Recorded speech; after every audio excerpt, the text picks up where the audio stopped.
Last কবে মায়ের হাতের রান্না খেয়েছো আপুরা ভাইয়ারা? আমি লাস্ট 3 বছর আগে আমার মায়ের হাতের রান্না খাইছি। আমার মায়ের ব্রেন স্ট্রোক করে প্যারালাইজ হয়ে যাওয়ার জার্নিটা অতটাও সহজ ছিল না। আমি আমার মায়ের সাথে এই জার্নিতে ছিলাম সব সময়।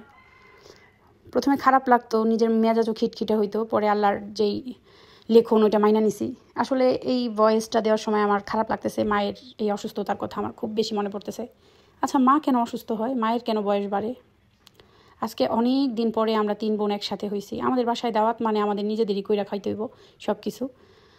তো আব্বা বাজার থেকে ফ্রেশ মাংস কিনে আনছে। মাংসগুলো এত সুন্দর ছিল, আমি একদম ভালো করে ধুয়ে ম্যারিনেট করে নিচ্ছি। মেজ আপু মাংসগুলো কাইটা দিছে।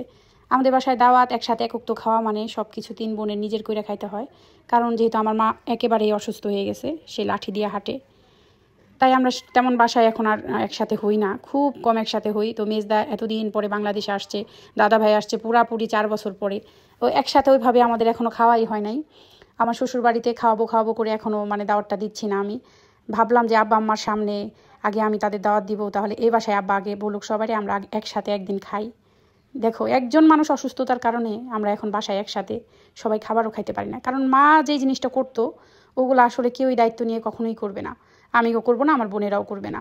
তো সবাই সবার লাইফে ব্যস্ত হয়ে যায় গেছি আমরা খুব বেশি। মা যদি ডাকতো যখন তখন আসা যাইতো, কারণ খাবার তো তখন রেডি থাকতো। আর এখন 3 জন একসাথে হইতে হইলে নিজেদেরই সব কিছু আয়োজন করে রান্না করে বাবা মা ভাই বোনকে নিয়ে খাইতে হয়। আমার ভাইয়ের বউ একটা প্রবলেমের কারণে বাসায় থাকতে পারে না। এই ব্যাপারটা আমি কখনোই মানে বলতে চাই না আমার ভিডিওতে, কারণ প্রবলেমস হয়ে গেছে এখন। বারবার এটাকে বলা আমার কাছে খুব অকওয়ার্ড লাগে। তোমরা যারা আমাকে কমেন্ট করো যে আপনার ভাইয়ের বউ কোথায়, আপনার ভাইয়ের বউ কেন রান্না করে না, তাদের উদ্দেশ্যে বলি, আমার ভাইয়ের বউ ছোট মানুষ। আমাদের 3 বোনের থেকে ছোট আমার ভাই, তার বউ কতটুকু হইতে পারে? আর সবাই মানে বিয়ে হইলে আসলেই শ্বশুরবাড়িতে যে সব কিছু দায়িত্ব নিয়ে করতে পারবে তা কিন্তু না। মানুষ কিন্তু আস্তে আস্তে শিখে।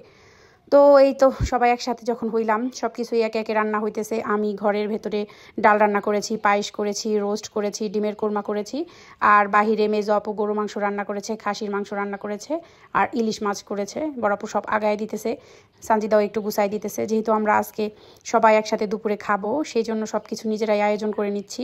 আব্বা আসলে যখন আমাদের সবাইকে একসাথে দেখে আবার খুব ভাল লাগে, আমার মায়েরও খুব ভাল লাগে। কিন্তু ভালো লাগলে কি আর হবে? সব সময় তো এখন আর একসাথে হওয়া যায় না, যার যার পরিবার হয়ে গেছে, সব কিছুই হয়ে গেছে। মা যেন কারো অসুস্থ না হয়, এই একজন মানুষ অসুস্থ দেখে পুরো দুনিয়াটাই উলটপালট হয়ে গেছে। যখন তখন হয়তো আমরা সবাই একসাথে হয়ে যাইতাম। সময়ের সাথে সব কিছুই বদলাই যায়। হয়তো একটা সময় আসবে এমন যে বাবার বাড়ি আর যাওয়াই হবে না, আস্তে আস্তে অস্তিত্বই থাকবে না। মানুষের জীবনের নিয়মই এইটা। তো সব কিছু বাইরে আমি সুন্দর করে গোছাই নিতেছি। আসলে মেইন দাওয়াতের সমস্ত কিছু বেশিরভাগ আমার করতে হয়, কারণ আমার 2 বোন আমার মতো এত অ্যাক্টিভ না। মেজো আপু ভালো রান্না করে, বড় আপু সব আগায় দিতে পারে, বাট আমি রান্নার সাথে সব কিছু গুছায় পরিবেশনও করে ফেলি খুব তাড়াতাড়ি। আল্লাহ যেন আমাকে অন্তত অনেক বেশি স্ট্রং রাখে, সুস্থ রাখে, তাহলে হয়তো আমরা একসাথে হইতে পারবো। তোমাদের কারো লাইফে কি এরকম আছে যে মা নাই দেখে এখন আর বাবার বাড়ি যাইতে পারো না ওইভাবে? দেখো, খাসির মাংসটা এটা রাখা হয়েছিল মেজদার জন্য, দাদা ভাইয়ের জন্য, আমার ছেলের আকিকার মাংস। তো এই তো সবাই একসাথে বসে পড়েছি। আমাদের জামাই আসছে, মেয়ের জামাই, আমাদের ছেলেরা সবাই একসাথে একদমই আমরা হলরুমে বসে পড়ছি। আজকে খুব শান্তি লাগতেছে। এমনি আমি পরিশ্রম যত করি, রান্না করি, খাই, রিল্যাক্স হই, বাট আজকে একটা তৃপ্তিময় দিন মনে হচ্ছে। মা সুস্থ থাকলে না জানে কত দাওয়াত হইতো বাসায়। এখন আমি আব্বা আম্মারে টেক কেয়ার করতেছি 2 মাস ধরে, যেহেতু বড় আপু এখন আর বাসায় থাকতে পারে না, দাদা ভাই আসছে। আমি কোনো রকম আমার ছোটো বাচ্চাটাকে নিয়ে একটু রান্না করি, তারপর আব্বা আম্মাকে নিয়ে খাই। কাউকে এই টাইমে দাওয়াত দেওয়ার মতো মানে প্রেশার হয়ে যায় আমার জন্য, এর জন্য ওইভাবে কেউ আসেও না। তো শেষ পাতে এই তো দই, আর এই যে ডেজার্ট আইটেমে আছে পায়েসটা দুর্দান্ত টেস্ট হয়েছিল। সবাই আমার মায়ের জন্য দোয়া করো যেন আমার মা খুব তাড়াতাড়ি সুস্থ হয়ে যায়, যেন সে নিজে স্ট্রং হয়ে দাঁড়াইতে পারে, হাত দেওয়া অন্তত নিজের পানিটা নিজে ঢাইলা খাইতে পারে। তোমাদের কাছে পরিশেষে আমার এই একটাই চাওয়া, সবাই আমার মায়ের জন্য দোয়া করো যেন আমার মা সুস্থ হয়ে যায়, প্যারালাইজ অন্তত না থাকে। সে যেন তার নিজের যে 5টা কাজ থাকে একটা মানুষের, সেই 5টা নিজে করতে পারে, গোসল, খাওয়া, পানি ঢেলে খাওয়া। সবাই ভালো থাকো, আল্লাহ হাফেজ, আসসালামু আলাইকুম। সবার মায়ের জন্য দোয়া রইল।